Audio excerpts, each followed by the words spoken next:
आशीष छपरा जिला अजन जाला गाड़ देला किला हमारे बलिया जिला जन जाला गाड़ देला किला हमारे बलिया जिला ऐसे हायारा जिला भी से हटे बलिया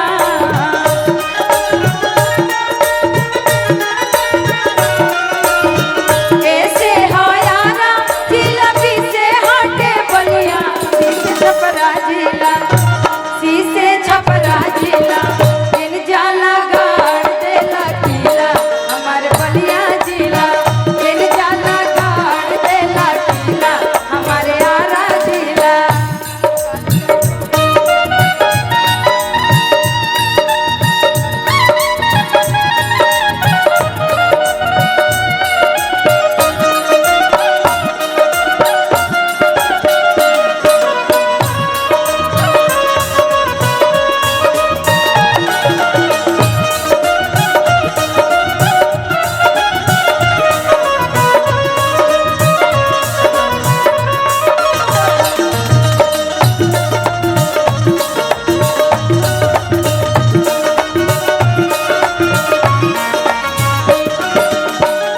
अब देखिए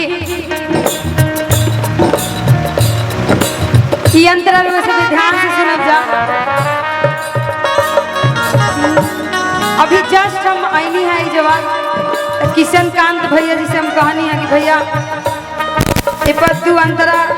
बनवा दी और